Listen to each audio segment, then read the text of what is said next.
Okay. Hey, what's going on? Old fashioned ice cream appliance boot camp. This is Mike Sneed coming to you live and direct from the big city of Selma, North Carolina. Down here in old fashioned ice cream, the ice cream parlor. We finally got it done. I got everything in. It's ready. Been going good, getting a lot of feedback from everybody who's coming out here. Seeing the new layout that we have. It's working good. Got a couple little changes I got to do to make it flow a little better for the kids and stuff. But all in all, we're good and we're happy. And we're looking to have a great year this year. Great year. We got a lot of good stuff planned. Um, One of the first things we're doing is ice cream for breakfast. It's a national day, the first Saturday in February. February the 3rd is the actual date. On that Saturday, we'll have ice cream for breakfast. We'll open up at 8 a.m. and we'll have what we ice cream. We have ice cream uh, uh, breakfast ice cream. So what that means, we'll take your favorite cereals and make ice cream out of them and stuff. Be breakfast inspired ice cream, and we're gonna have some games and have stuff going on. And we also going to be doing it in conjunction with the Lions Club of Selma, North Carolina. And we're going to take 10% of the sales coming out of that day. It's going to go to the Selma Elementary and Selma Middle School. So looking forward to that. That's going to be the kickoff. Next month is the kickoff of us actually doing. So I'm going to try to have something going on every week and every month. We're going to have something going on every week for people to come out to. And February is going to be the kickoff for that, for us to get the numbers where we want to be at and really push this ice cream parlor forward. And that kind of leads me into my video today. Yesterday, I had the pleasure of meeting with a gentleman, a nice young gentleman. Um, he came out and he wanted to talk to me mainly about the ice cream parlor and about some things we may could do together in the future. And one of the things that his first question that he asked was, how do you get your funding? How did you get your funding to do your ice cream parlor, to buy your buildings, and for everything that you're doing? This guy, he's known my family for quite a while. He actually was a tutor that we used to pay to come and instruct our kids, and so he's known my family for a while. He's a retired school teacher, and he actually does a lot of work and in the community. And he has something that he's putting together, and he wanted to get my input on it, and maybe help. Maybe I could help them kind of reach some of their goals and what they're trying to do. But that was one of the first. That was the first question he asked. He said, "I got to ask you this question. You know, I hope it's not too invasive. Uh, but how do you get the money or the funding to do this?" And I was kind of it was kind of funny. I thought maybe that he knew because he knew I ran my appliance repair business for a long time because he was our family tutor for many years, and he knew I ran a appliance repair business. And we've been to his house and to his friends and family houses repairing appliances. And I had to tell him, I got my money through appliance repair. Like I tell you all, appliance repair is how I got the funding to do this. There's no secret. I got my funding to be able to come out and purchase these buildings, um, to to actually keep the ice cream parlor up and running. Came through appliance repair, the skilled trades. How did I get the skill set to? He asked me, how do you know how to do all this stuff? You know, how you know how to uh, to know, retrofit this place in such a short period of time. Because he saw it when I don't think he didn't quite see it when we first before I came in here, but he actually saw it. He saw it after we got in, and he's seen every time. as we made improvements, he's seen it, and he knows I'm the one in here doing it. How do you get the skills to do that type of stuff? I had to tell him again. Appliance repair. Appliance repair gave me the confidence and the skill set to be able to do this stuff. I'm not no master carpenter. I'm not no. Lord knows I'm not no master drywall. I tell anybody if you do drywall, if you got to be one or two things, you either got to be a man or a fool, or you might even be both. I'm not. I'm not no master drywaller. I'm not no master plumber. Not no master carpenter or woodworker. But I can do enough to make it presentable to do what I needed to do. And every time that I actually do another project, we get better and better. It's to the point now, people used to cut me some slack. When I first got started, people would cut me slack on stuff. Hey, okay, that looks good. But now people are expecting me to be uh, to be more of a professional at it, and stuff that I'm not really professional at.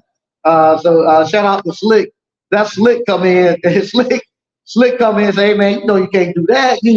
Hey, you need to do this. If you're gonna do it right. So he comes in and he tells me about how I need to make things cleaner and say, hey, you gotta step it up. So you used to be able to do it that way. Hey, you've been doing it too much now. You need to step it up and get it going to the next level. So I gotta go back and route some edges off to round them off because what happened, Slick said something about it, and then the other day I saw matter of fact it was the mayor. He came in and I saw him he rubbed the edges, so I said, okay, all right, Slick, I'm gonna go ahead and I'm gonna round them off. So I'm gonna go ahead and round off the edges and all that stuff to get it get everything the way it should be. But like I say, that's how I learn, and that's how I'm able to do this stuff. Whenever I need money or funding, I go to the actual skilled trades. I go back to the appliance repair. That's how I get my money. I was in the truck today.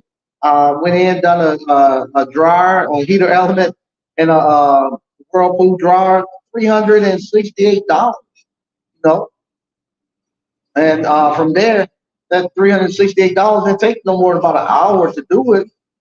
And it's hard to beat that type of money. It's hard to beat it. And so from there, I actually, as a matter of fact, I wasn't. I'll hold off on that to the end, and I'll tell what I'm thinking about doing. But yeah, it's hard. I don't know where else you're gonna go out there and make close to $400 an hour. I don't know what job I can get and do that. I don't know what job I can go to that day and get paid the same day. No, most of the time, if I go somewhere and go to work, you can be a week and a half, 2 weeks, or you still have to work a week and a whole before you get paid. With the skilled trades and appliance repair, you get paid all the time, automatic. You get all your money. So I don't know where else I can get that from. Where I can wake up dead broke. I can wake up dead broke tomorrow morning, and all I have to do is answer my phone, and I can make $700-800 before the day ends, and have it in my pocket. I don't know where else you could do that. I don't know where what else you can do that at. Without having to put any money out. No, you put a little money out for gas, but that's about it. And you can go out here and you can earn a great living doing the supply repair. But that's how I get my funding. It's not. I don't do nothing where you sign up no Navy credit thing. I don't do any of that. I don't do anything no credit cards where you're gonna come and you're gonna sign up for a credit card then charge back and all. I don't do any of that. I just take the skill set that I learned from appliance repair. I take it out there to the marketplace, and the marketplace will reward you uh, plentifully for your skill set. They need you out there, And lucky for me, I have from doing appliance repair to getting the confidence to be able to tackle other stuff. I have a huge arsenal of skills that I can go out there marketplace and make money off it.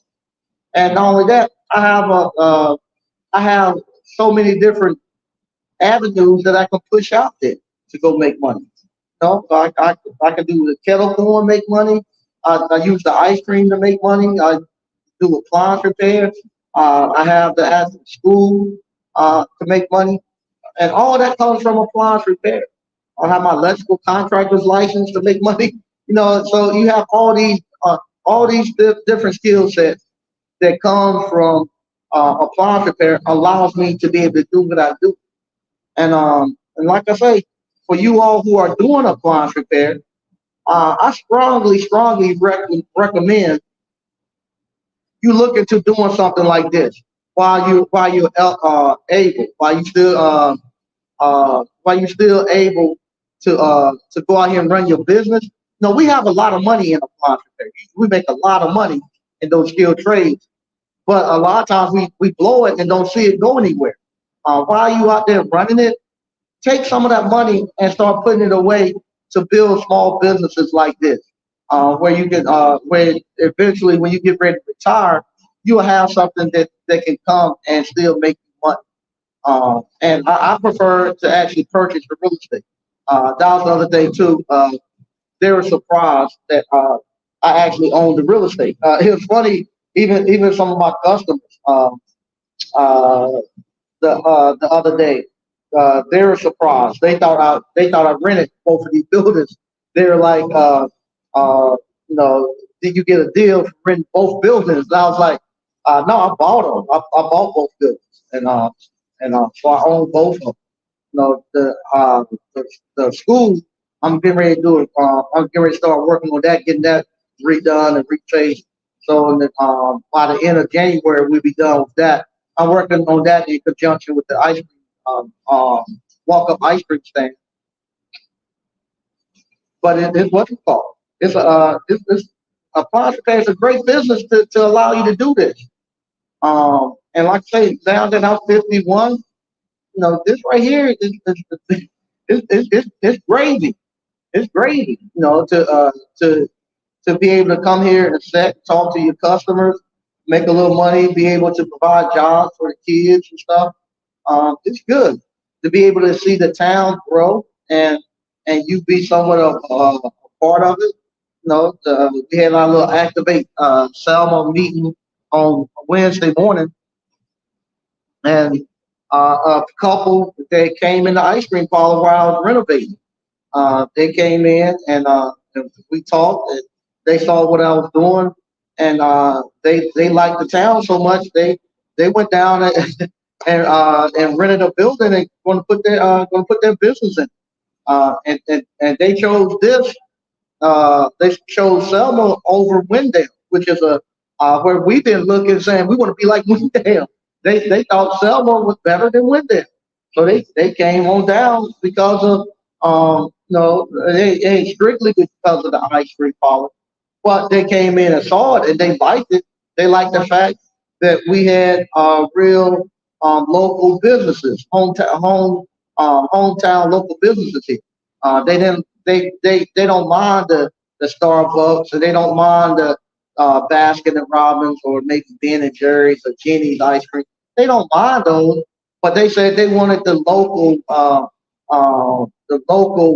real local small businesses here, and they know that we have a local small business coffee shop, ice cream parlor. Everybody that own their businesses here are people who are local small business owners, and so they like that. They like that. That's what the makeup on this street is. It's not made up of no what's it called? It's not made up of actual big commercial businesses. So that was one of the things that pulled them into here, and I'm glad to know that I played some part. So that's why I'm coming at. I got somebody walking around there. I'm telling people it's funny. They're gone now. But what happens, we in the halfway point between Florida and New York. So where we set it in Selma. So we have a lot of people who travel to Florida, homeless people that travel to Florida and for the wintertime. So we got people, some late stragglers going down to Florida, and they stop here and they stay here a week or two. A lot of them hang out in front of my store at night because I have an outlet where they can plug their phone in outside. And also, I got free Wi-Fi, so they know me. So I just saw him walking. I was telling him I'm talking, so he kept going. But it's funny. I see them about twice a year when they're going down to Florida, and then once the spring and the summertime come, I see them again going back up north to New York, Philadelphia, and places like that. But that was him just at the window, and he was the one that he was just going to talk to me. And I was telling him I'm talking. I need to keep going, but he kind of threw me off my topic. But anyway, that's where my funding comes from. It's nothing special. Just come through appliance repair.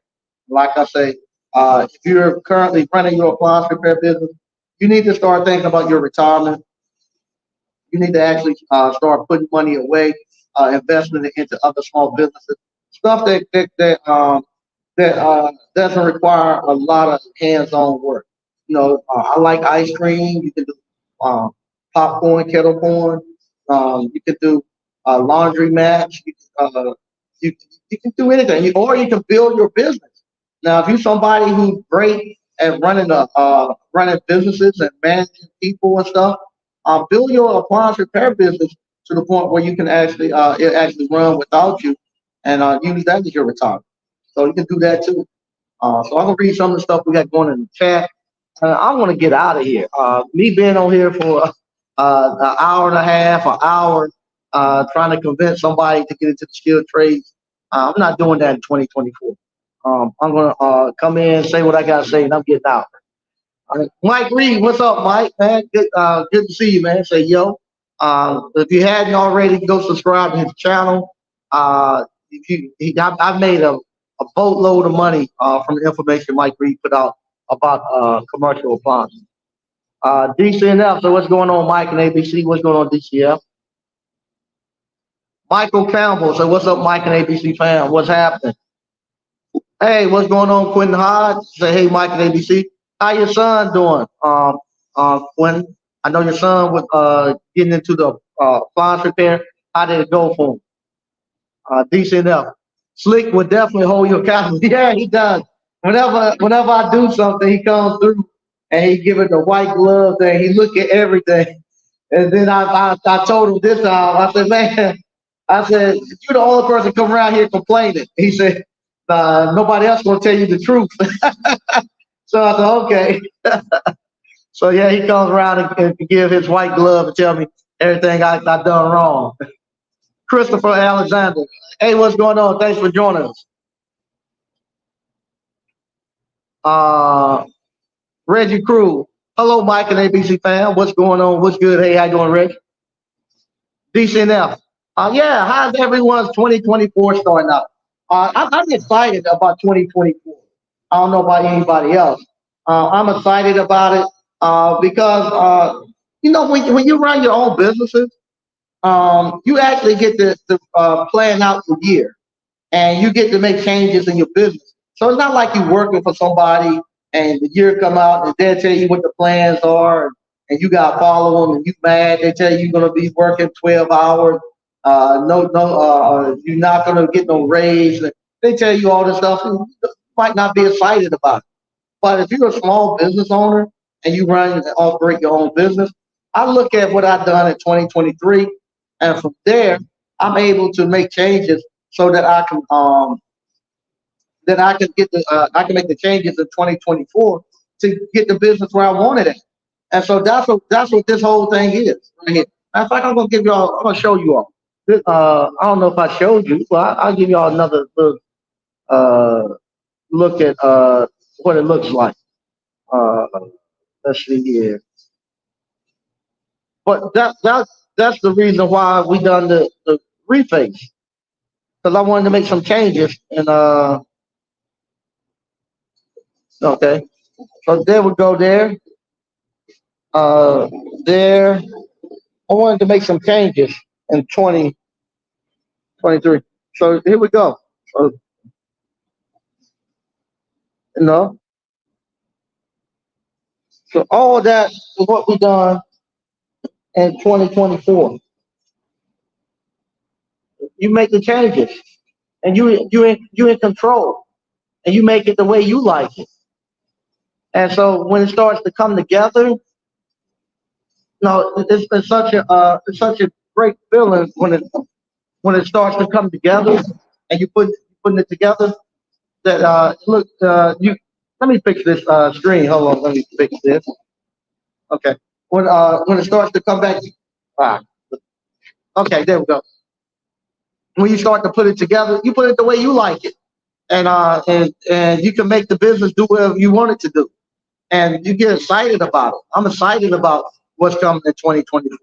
You know, I can make as much money as I want, work as much as I want, uh, whatever, and I love it. Mr. O, I'm trying to see about the laundromat business. Yeah, that's a good business from I take from it. I know Bob Winsterman, he's on Blue Streak Appliance. He retired on appliance repair last year, same time I did, and he does. He has the laundromat, and he helps his daughter in the thrift shop. Um, so he seemed to like it. Okay, Mr. O, so you think he should park his money in laundromat? Well, since once we cross the bridge, I gotta get free from the truck first. Yeah, yeah, yeah. I don't see nothing wrong with it. I don't see nothing wrong with it. All right, there we go. Michael Campbell. He said his 2024 is good so far. His phone is still ringing, collaborating with some local businesses. There you go. Okay. Also, Mr. Ernest Anderson. This is funny too. Good story. Mr. Ernest Anderson. He came to our actual. He done the online version, but he's been here several times to apply boot camp.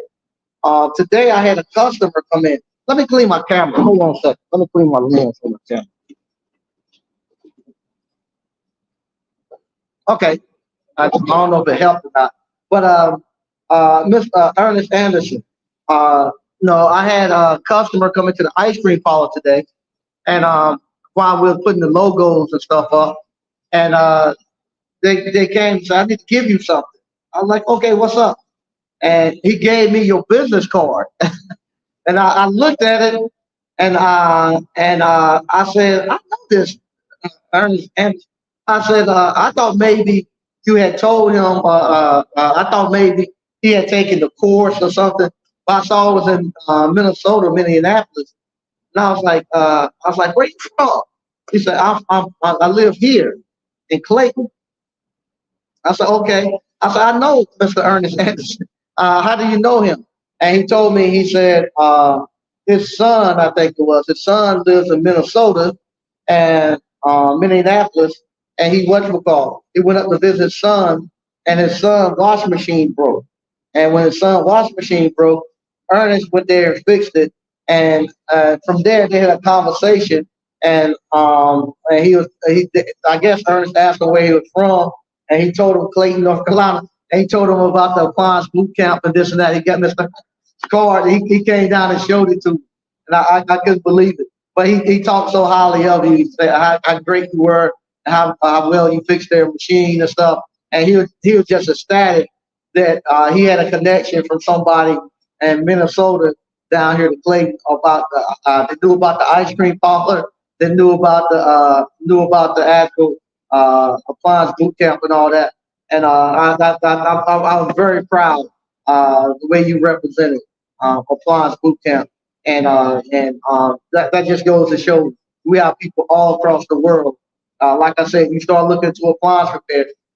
We start looking at appliance repair. Our DNA is all the way across. But shout out to him. He was talking very highly of me, and I really appreciate that. Oh, what's up, man? Mr. Jared Brooks said, President. What's going on, Jared? That's my guy from back home. Okay. Greg B said, what's up, Mike and ABC? What's going on, Greg? Quentin Lamar Hard. Good. He went live. Oh, he went live yesterday. Okay. There you go. Good stuff. What's going on, cuz? Clarence Hill. That's my cousin. Keep on hustling. Way to go, man. I hope you got that car fixed, man. Uh, Wendy LMA. What's going on, Wendy? Wendy, I saw your thing that you're doing with the. I was reading your post about your business having that your workspace, shared workspace. That was an excellent post, and you write some of the best sales ads I've seen. That was a great post. It made me want to come over there and do a shared workspace. But great sales ad that you put in there. All right, they networking. Greg B store looks good. Thanks, man. We're gonna run with this layout for a little bit for this year. It looks really good.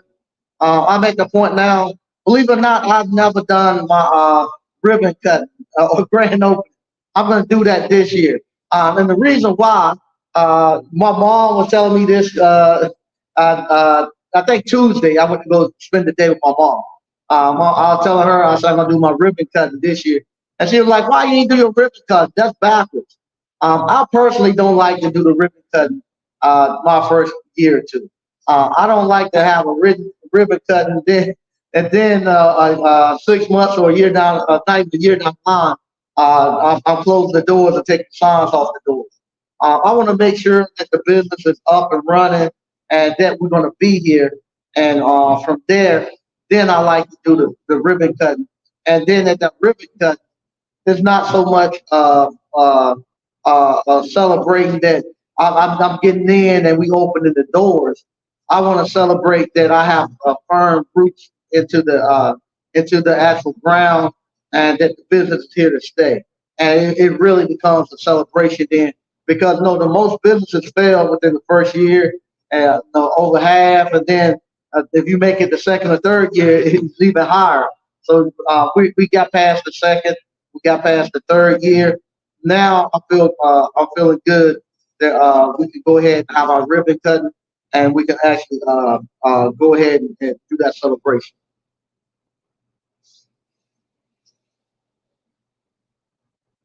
Okay. Quentin, okay, so he went live. Okay, Wendy, it's a good thing that you bring a new life to your space. Yeah, every what I do at the end of every year, I take some of my profits that I have, and I'll put it back into the business to get it a little bit better. Because when we start this business, I don't borrow money on it, so I don't not come in. I come in with bare bones, as they really say, pulling it up from your bootstraps. I come in bare bones, and I have just enough to get us to the next level, and it gives me a chance to see what the business actually needs and what direction.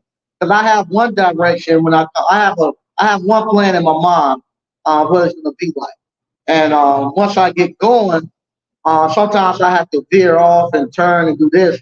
I don't want to come in and excuse me, throw a lot of money into building the business, building this way, and thinking that it has to operate like this, and then pigeonhole myself where I can't get out because I don't do so much money and so much resources into thinking it's going to work this way. But once I get started and get working, I found out it's going some other way. Now, if I was buying a franchise where somebody had done it for many a years and they had they had everything laid out straight for me. Where they go out and they say, okay, if you buy a build, if you go put this business in this type of demographics with this type of cars going by, with this amount of people, with this amount of people who earn this amount of money. Somebody who's done figured all that stuff out, and they then give me I buy into a franchise or I buy that type of business plan, then I could throw all my money in. So like somebody go buy Chick-fil-A, somebody go buy Tropical Smoothie, Chick-fil-A and them, they have went out and they've done all the hard work and they know exactly how that business is going to operate. If you hit these, if you follow all these parameters they give you. And if you follow all those parameters and it don't work, then you can go back to the franchise and say, hey, I'm doing everything, what's going on? So they figured all that out. But with me, I'm not buying a franchise. I just bought somebody business plan, and I knew it worked well for where they were at. So I knew that the flavors were good. I knew pretty much the concept of how the business operates, but they had never put it into a place that was so at that point in time where Selma was, where it was so destitute, like Selma. They actually said, "Don't put it there." They said that's too destitute. What they would like for you to do is actually find out, go to go to where like maybe a Baskin Robbins or what you call, go to a Baskin Robbins or go to a Dairy Queen, find that location, put a pin on the map there, and then spread out 2 miles from that location. That's what he teaches you to do. Go to Baskin Robbins, put a pin there, spread out 2 miles. If you spread out about 2 miles from Baskin Robbins, then that will get your rent somewhere about $1,000 or less. And from there, you can actually drop this ice cream parlor in, and you can actually then come out making that $300,000-$400,000 per year out of the ice cream parlor. But to come to some place like where Selma was, where there's no business, no, you off the main highway, you don't have any foot traffic, you don't have anything. They would say, "Don't do it. You ain't gonna make no money out there," and you don't at the beginning. But what you do, you actually make them. You actually purchase the real estate, and from there, I followed what my old business partners told me, where they said, when you're going out to a place like Selma, don't buy one building, you better buy two. And so you fix one of them up, and then you start fixing on the other one. By the time you get to the second one, other investors hopefully will see you doing it, and then from there they start jumping in and helping you build it up. But you can't just put one building in. So I done that, and lucky for me, I had Jeff across the street at the same time doing his coffee business. So he was putting his coffee shop in. I was doing the appliance boot camp, and then from there I jumped and started doing the ice cream parlor, and then from there it just took off. Everybody started coming, and they say, "Hey, something's jumping off down there. What they doing?" So everybody then started coming, and it's worked out great. So that's the same thing I'm doing over in Rocky Mount. I have the ice cream parlor that I'm putting in there, walk up ice cream stand, and then I got two houses on the back side of the street that I'm gonna be doing. And now I'm looking. I think it's Dollar General, whoever is coming across the street from me. Wendy LMA. Laundry is a good business. Come see me for information about starting your business. Okay, yeah, Wendy does. She does what you call incubators and help with small businesses too. Yep, small world. Thanks, Wendy. As a friend, Mike, you get 30 minutes free. Okay, thanks. I appreciate it. DCNL. Mike, you are the oracle of entrepreneurship. I don't know. I kind of walk into it. Wendy, Mike, you do listen. Thanks, Wendy. Wendy, I actually won a business consult from Wendy. She, they had this silent auction or something, and I put my bid in, and I actually won, and she gave me some great advice. So I appreciate that. Okay, D. Charles, did concrete finish properly at the container project? Yeah, it did. Everything is done there.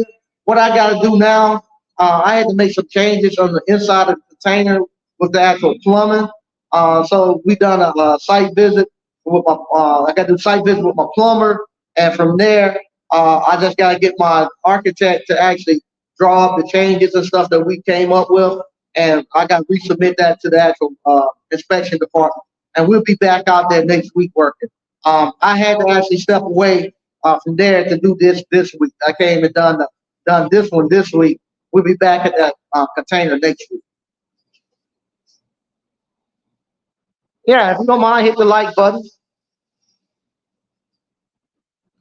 Mike, can you tell a story about some risk you took in business that you overcame?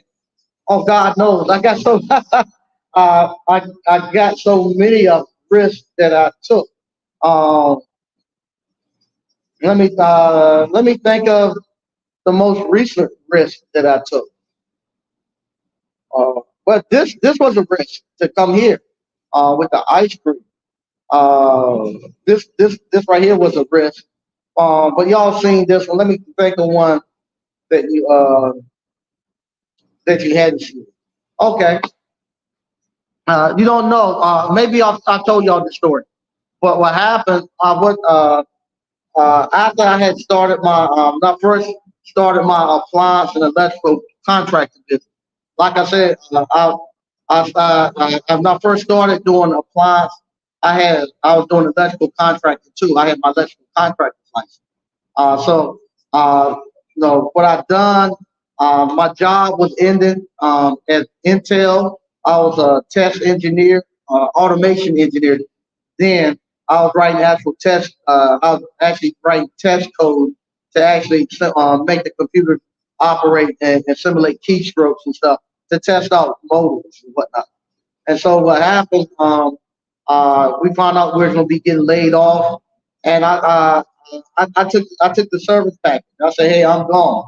And the first job that I had, as soon as I quit that same month, I had this guy. He was building he was building a subdivision, and the first house going in there was like 4,000 square feet house. And so I what you call I go I get he wants me to wire the house. I'm broke. At this time I am broke. All I had was just my service package money. At that time, it might have been about maybe $4,000. I don't even think it was that much. It was maybe about $2,500, maybe 30, maybe $3,000 that I had. That was all my money. I mean, that was all of my money. And I get the bid, and he told me, yeah, he'll let me wire the house. So I go and we rough in the house. When I say rough in, that's the part where you pull all the wires, you hang all the boxes, and you got everything ready for to get inspected before they put the insulation and sheetrock in. So when you're doing the houses, you do two things. You do the rough in, and then then you come back and you trim out. So we had done the rough in. And how we was doing it then, I would break the payment up in half. So I would say, okay, I'll pay for everything. I'll pay for all the electrical wires. I'll pay for all the boxes. I'll pay all my help and all that. And what you do, you once you pass the rough in inspection from the actual inspection department, once they come in and they say, okay, your rough in inspection is good, they can proceed on and put the drywall and all that stuff up. Then you pay me half my money. So I think at that time, I think it was right at about $8,000 we was doing the whole job for. But they will have to buy all of their light fixtures and fans and all that stuff. I supply standard switches and switch plates. If they want to get these fancy duplexes and stuff, then they have to pay a difference.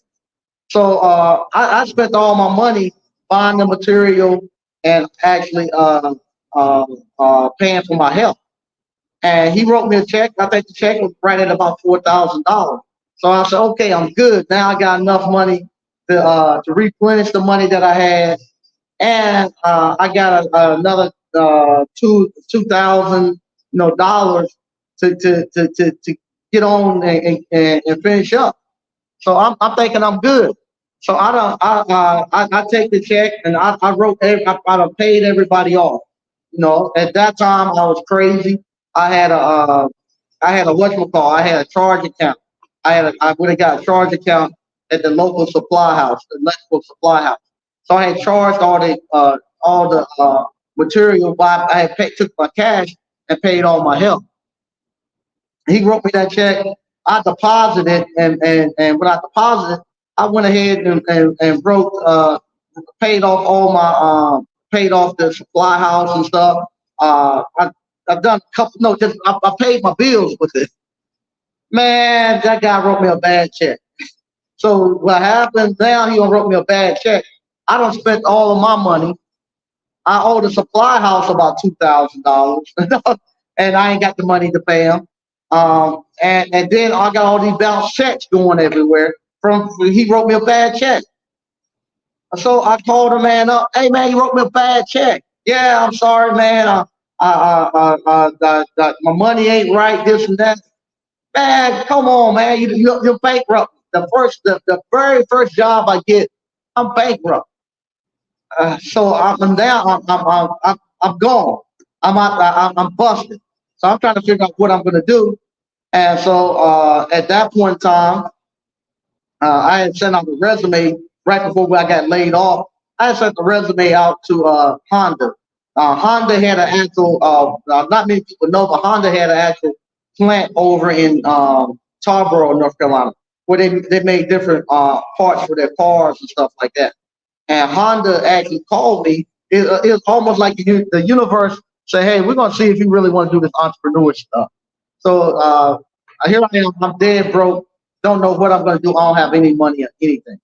So from there, it was like that next day I get a call from Honda and say, "Hey, we got your resume. We want to give you the job." So I said, "Here I am. I gotta go back to work because I'm broke." So they want me to come in and meet everybody and go through the orientation and stuff. I said, okay. So I get in my car. I get ready to go to the orientation, and I'm hating it. Oh, I'm hating it. I'm hating it so much. I get to the orientation thing late. I get there late. I go there and we're talking, and they showing me where my cubicle going to be at, and I just hated that cubicle. And not only that, they're going to put my cubicle right in the middle of the manufacturing floor. So now everybody will be coming to me for everything. I was like, man, I'm going to be out here in the middle of the manufacturing floor.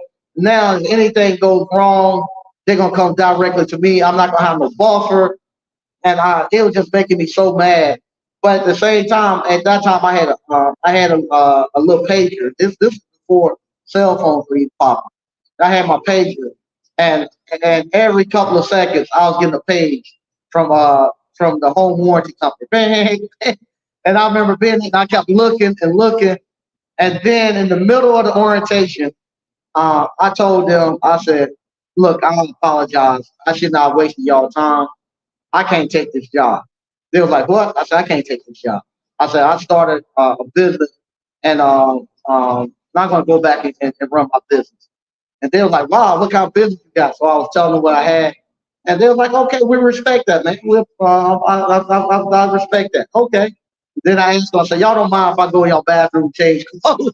I need to get back to work." So I went in the bathroom, put my work clothes back on, and I left. And I never looked back for another job ever again. When I left there that day, I knew I was going to run my own business. I went back and I talked to the supply houses, and I told them, I showed them, I said, "Hey, I got this job, and this guy wrote me a bad check, man. I'm going to pay you your money, but can you still allow me to get parts? I let me get parts, but I'll still make payments every week on the money that I owe you until I pay it off, and I won't charge anything else ever again." And they're like, "Okay, we'll do that." So that's what I've done.